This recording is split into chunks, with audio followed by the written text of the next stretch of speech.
Halo Gaputers, di episode yang lalu kita sudah melihat Hyun yang tiba-tiba hidup kembali dan bereinkarnasi menjadi seorang anak kecil, alias menjadi salah satu cucu dari pendiri Sunyang Group, Jin Yang Chul. Lantas apa yang akan dilakukan oleh Hyun? Mari kita lihat di episode kali ini.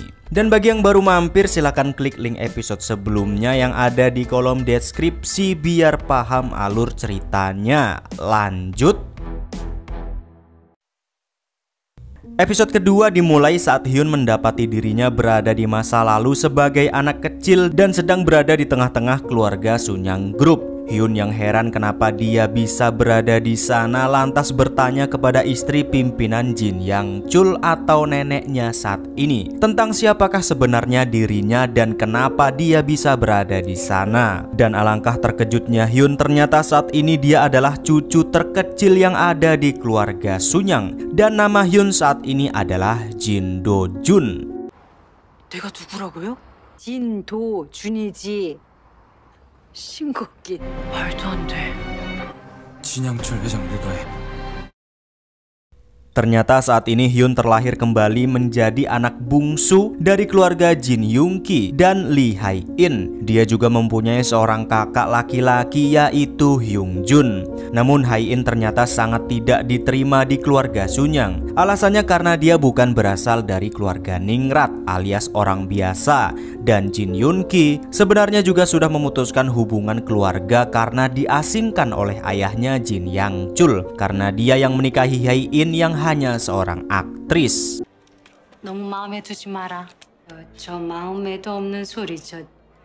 Ternyata pendiri Sunyang, Jin Yang Chul, memang mempunyai pendirian yang sangat tegas, sedikit egois dan terlihat sangat perfeksionis. Bahkan dia sampai menghitung jumlah butiran nasi yang dihidangkan oleh kokinya saat makan dan memintanya untuk mengurangi jumlah butiran nasinya agar tidak membuatnya kenyang. 뭐 스시를 줄 때 보통은 이 밥알이 320개. 밥알 말이다. 280개만 해라. Do Jun yang masih penasaran tentang identitasnya saat ini pun tak bisa menemukan apa-apa. Karena di masa depan saat Do Jun masih sebagai Yoon Hyun Wo, ia bahkan tidak bisa mengingat dan tidak bisa menemukan informasi apapun tentang Jin Do Jun, putra bungsu Jin Young Ki, karena silsilahnya yang hilang atau terputus. 내 기억만은 내 머릿속에 하나도 남아있지 않은 걸까? 내 기억 속엔 사다시 진도준에 대한 그것. Do Jun yang masih mencoba mencari tahu silsilahnya dan apa yang sebenarnya terjadi saat ini pun tak sengaja malah melihat Jin Sung Jun, pimpinannya di masa depan yang kala itu masih amat muda, yang sedang berada di ruangan koleksi milik pimpinan Yang Chul dan hendak mencuri salah satu barang koleksi di sana. Sung Jun yang terkejut melihat Do Jun berada di sana lantas tidak sengaja memecahkan vas kesayangan Jin Yang Chul. Sung Jun yang tidak ingin dimarahi kakeknya pun mencoba mengintimidasi Do Jun dan memaksanya untuk mengaku bahwa dialah yang telah memecahkan vas tersebut. 할아버지는 무조건 내 편이니까. 이 도자기 대학교 다 꼬맹아. Namun saat semua orang sudah berkumpul di sana, Do Jun pun dengan tegas mengatakan bahwa Sung Jun lah yang telah memecahkan vas tersebut. Do Jun juga menunjukkan bukti dan barang curian yang diambil dari tempat koleksi pimpinan Yang Chul. 놀라서 도망치려다 그만. Pendiri Jin Yang Chul yang mendengar keributan itu pun mendatangi mereka saat itu juga. Pimpinan Yang Chul lantas memarahi Sung Jun karena tidak bisa mengendalikan emosinya. Padahal pimpinan Yang Chul menginginkan Sung Jun menjadi penerusnya dan berharap dia bisa mengendalikan emosinya kelak jika dia menjadi penerusnya di Sunyang Group. Tentu pemandangan itu pun tak asing bagi Do Jun, karena saat ia masih hidup sebagai Hyun, ia mengetahui persis tentang kejadian ini dari biografi yang ditulis oleh pendiri Yang Chul. 1987년 경영인. 순양그룹의 후계자답지 못했기 때문이다. 운양그룹의 후계자. 답지 못하기 때문이라. Do Jun yang sangat syok dan tidak menyangka bahwa biografi yang pernah ia baca waktu itu ternyata terjadi persis di depan matanya pun langsung bergegas lari dari sana. 87년에 대한민국에 와 있는 거야. 내가 살아온 과거의 시간 그대로. 그런 거라면 Dojun yang menyadari bahwa benar dirinya kini sedang berada di masa lalu pun langsung pergi ke rumah orang tuanya di masa depan untuk melihat apakah ibunya benar-benar masih hidup saat ini. Dan alangkah terkejut dan bahagianya Dojun saat mengetahui bahwa saat ini ia masih bisa melihat ibunya dalam keadaan sehat walafiat.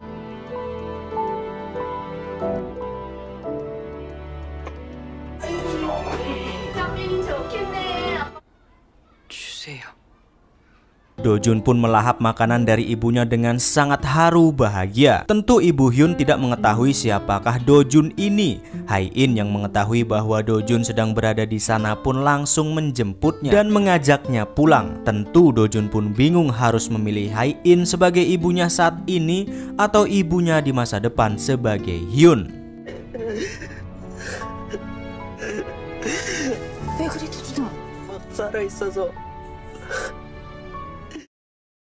Malam harinya Dojun masih terus memikirkan ibunya di masa depan yang nyatanya masih hidup. Saat itu dia juga melihat dirinya sebagai Hyun yang amat gembira saat keluarganya yang masih utuh sebelum ibunya tiada. Dojun jadi memikirkan alasan kenapa dia bisa hidup kembali dan berenkarnasi menjadi Dojun saat ini, yaitu bagian dari keluarga Sunyang. Hae-in yang tidak mengetahui bahwa anaknya Dojun saat ini adalah reinkarnasi dari Hyun dan melihat Dojun seperti kebingungan lantas memberikan sedikit wejangan kepadanya agar Dojun bisa menemukan alasan mereka bisa berada di dalam situasi yang tidak mereka inginkan saat ini.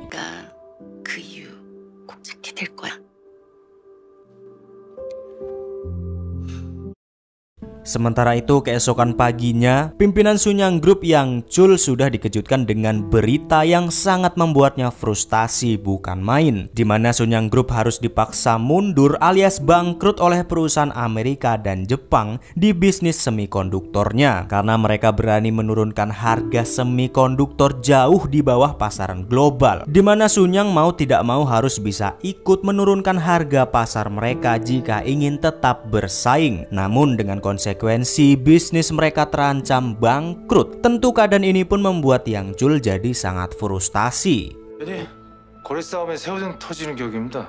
우리가 일본이랑 똑같은 가격 책정한다고 해도.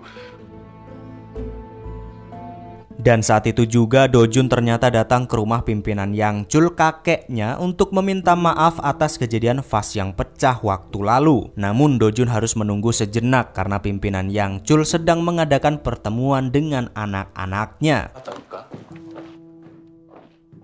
Ternyata saat itu pimpinan Yang Chul dan anak-anaknya sedang membahas tentang siapakah yang akan mereka dukung di pemilihan presiden yang akan datang. Karena mereka akan menyuplai dana untuk calon presiden tersebut. Maka dari itu mereka harus memikirkannya baik-baik presentasi kemenangan dari setiap calon. Dimana saat itu mereka yakin bahwa kedua calon presiden akan bekerja sama dan akan menjadikan pencalonan presiden kali ini menjadi pencalonan tunggal. Yang artinya siapapun yang jadi presiden maka suplai dana mereka tidak akan sia-sia. 재선자금. 지금이 골든타임 아니야? 시간 문제고 이번에 정권 교체 될 거. 받아물 자격이 누구한테 있다 그런지. Selesai rapat, Dojun yang sedari tadi menunggu di depan pintu dan mendengarkan pembicaraan mereka nyatanya ditolak mentah-mentah oleh pimpinan Yang Chul yang ingin bertemu dengannya. Alasannya karena dia yang tidak menganggap Dojun sebagai cucunya. Namun saat Dojun bisa menebak harga vas bunga yang pecah waktu lalu ternyata membuat semua orang terkejut. Begitu juga dengan pimpinan Yang Chul. 50억. 50억? Dojun bahkan berani mengatakan bahwa kedua calon presiden yang akan mereka dukung tidak akan bisa bekerja sama dan tidak akan pernah ada pencalonan tunggal. Tentu Dojun mengetahuinya karena dia berasal dari masa depan. Dojun lantas memberi pesan kepada kakeknya untuk memilih roh Taiwu yang akan masuk sebagai kandidat yang lain. Dan dialah yang akan menjadi presiden kelak. Tentu perkataan Dojun sebagai anak kecil pun hanya dianggap omong kosong oleh semua keluarga Sunyang. 아이고 애 똘똘하게 잘 키웠네. 단일화 바라는 여론이 이렇게 뜨거운데 뭐. Namun saat itu juga mereka mendapatkan kabar yang sangat dan sangat mengejutkan. Ternyata ucapan Do Jun terbukti benar. Dari berita yang tersiar, ternyata memang kedua calon presiden yang diunggulkan tidak bisa bekerja sama dan pecah. Lantas di saat itu juga Roh Tai-woo masuk sebagai kandidat ketiga. Tentu berita ini membuat pimpinan Yang Chul terkejut dan langsung memanggil Do Jun. 회장님이 오라고 하십니다. Pimpinan Yang Chul yang heran dengan prediksi Do Jun lantas menanyakan alasannya dia bisa memprediksi gagalnya pencalonan tunggal tersebut. Do Jun yang tidak bisa mengatakan bahwa dia berasal dari masa depan lantas membuat alasan yang rasional agar kakeknya bisa mempercayainya. Do Jun mengatakan bahwa dua kandidat yang kuat dan serakah tidak mungkin bisa bekerja sama. Saking serakahnya mereka diam-diam dengan licik pasti akan menjatuhkan satu sama lain dengan berbagai macam cara. Dan di saat mereka terpecah dan sibuk bertengkar, disitulah kandidat ketiga Roh Tai-woo akan masuk dan bisa menjadi pemenangnya secara otomatis. 3등 1등이 되기 전에 빨리 주겠어요. 대신 상대를 떨어뜨리기 위해 최선을 다. 그러면 또 태우한테 주라. 맞나? Walaupun perkataan Do Jun itu sangat masuk akal, nyatanya pimpinan Yang Chul tidak semata-mata percaya dengan semua ucapannya. Pimpinan Yang Chul lantas memberi sebuah kuis untuk Do Jun untuk memastikan apakah Do Jun ini memang pintar atau hanya kebetulan belaka. 그 어려운 거 아니다. 퀴즈다, 퀴즈. Do Jun lantas diminta untuk mencari tahu bagaimana cara seekor udang bisa selamat saat sedang dihimpit oleh dua ekor paus yang sangat besar. Karena Do Jun tidak tahu bahwa kuis itu tentang usaha semikonduktor Sunyang yang sedang sekarat, tentu Do Jun pun tak bisa menjawab kuis tersebut. 뭐 보통 아들하고 똑같구만. Ternyata alasan pimpinan Yang Chul sangat ngotot tentang bisnis semikonduktor adalah karena ia yang tidak ingin lagi menggunakan tenaga buruh alias tenaga manusia. Ternyata di balik wajah sinis dan kejamnya pimpinan Yang Chul, nyatanya ia memiliki hati yang sangat baik, di mana ia hanya ingin menjalankan bisnis demi kemaslahatan banyak orang. 내 눈에만 보이는 기가 사람 장사는 이제 끝이다. Setelah mendengarkan perkataan Do Jun, pimpinan Yang Chul pun langsung memerintahkan salah satu anaknya untuk mengunjungi Roh Tai-woo kandidat ketiga dan memberikan suntikan dana kepadanya dengan dalih suatu saat setelah ia menang, Sunyang akan menjadi bagian besar di dalam pemerintahan Roh Tai-woo. Dan ternyata benar, Roh Tai-woo pun akhirnya menjadi pemenang di pencalonan presiden saat itu.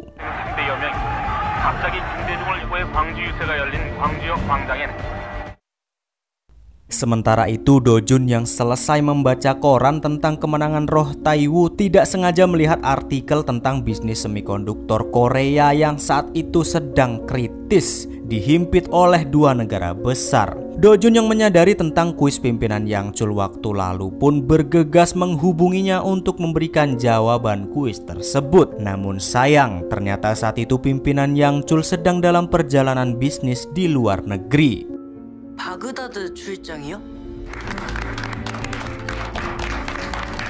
Do Jun yang mengetahui bahwa kakeknya saat ini berada di luar negeri dan akan kembali ke Korea menggunakan pesawat K-828, tiba-tiba menyadari bahwa saat itulah pimpinan Yang Chul akan tewas di masa depan. 진양철 회장을 살리기 위해 나에게 허락된 시간은 승무원 20명을 태운 여객기가 버마 랑군 Do Jun yang sangat panik lantas buru-buru menelpon pihak maskapai penerbangan pesawat K-828 untuk memberitahukan bahwa pesawat itu akan meledak karena sebuah bom dan menewaskan semua awak kapal. Namun sayang, ternyata pihak maskapai mengira Do Jun hanya melakukan telepon iseng dan mengabaikannya. 폭기 폭파나 납치 압박에 관한 장난 전화는 준비하지 않으면 공해상에서 폭발해. 여보세요. 여보세요. Dojun lantas buru-buru pergi ke rumah pimpinan Yang Chul dan meminta izin kepada neneknya agar dia bisa segera menelpon kakeknya itu. Dojun yang tidak bisa berbicara secara langsung dengan pimpinan Yang Chul lantas menitipkan sebuah pesan surat kepadanya tentang jawaban kuis yang pernah diberikan kepadanya dan berharap pimpinan Yang Chul akan merubah tujuan penerbangannya setelah mendengarkan jawaban kuis tersebut. Namun sayang, setelah pimpinan Yang Chul kembali dari rapatnya, pesan yang dititipkan oleh Dojun tiba-tiba hilang dan tidak sampai kepada pimpinan Yang Chul.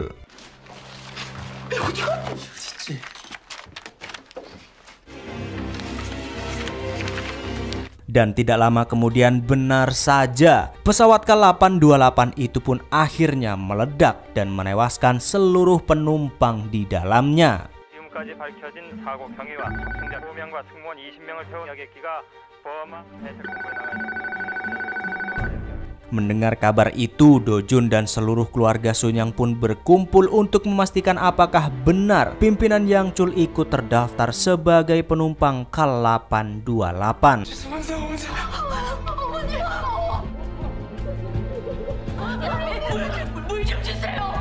Namun yang mengejutkannya ketika semua orang sedang histeris dan berduka, tiba-tiba dari pintu depan pimpinan Yang Chul pun sudah berada di belakang mereka. Entah apa yang sebenarnya terjadi, yang jelas pimpinan Yang Chul pulang dengan selamat. 너가 아바의 귀신 될람 아직 멀었다. 다들 울고 난리고. 아버지 방금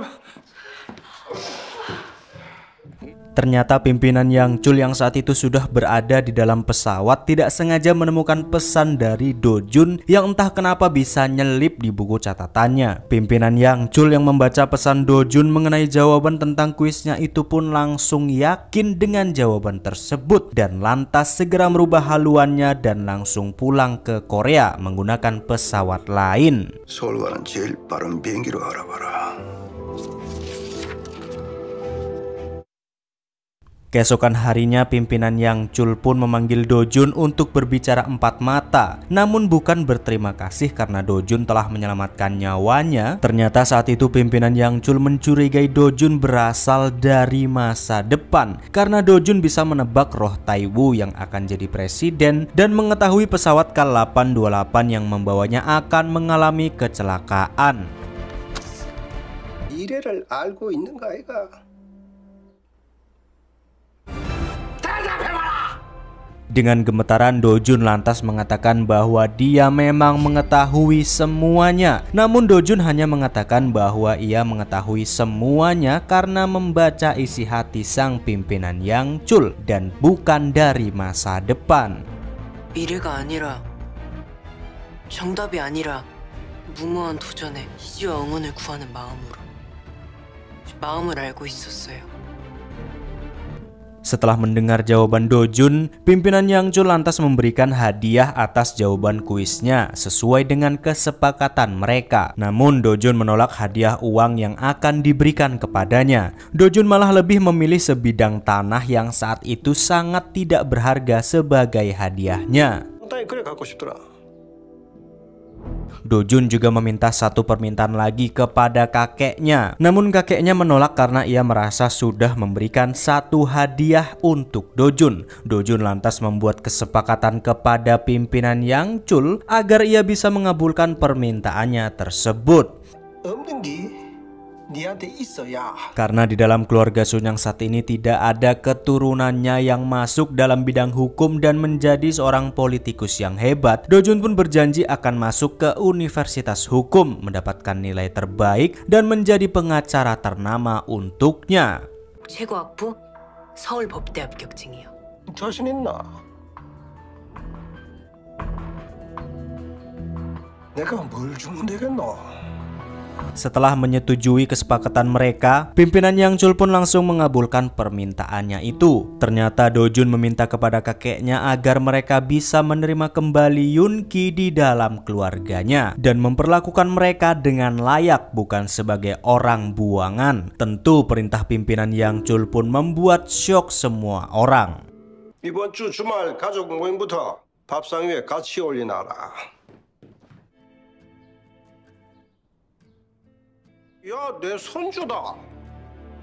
Ternyata Dojun memilih masuk ke Universitas Hukum bukan tanpa alasan. Dojun ternyata menyadari bahwa orang yang telah membunuh dirinya di masa depan adalah salah satu dari anggota keluarga Sunyang. Maka dari itu alih-alih ingin memenuhi ekspektasi pimpinan Yang Chul sebagai ahli hukum di keluarganya, nyatanya Dojun juga ingin membalaskan dendamnya kepada keluarga Sunyang. Apakah Dojun bisa membalaskan dendamnya dan bisa menemukan pembunuh dirinya di masa depan? Mari kita lihat di episode selanjutnya.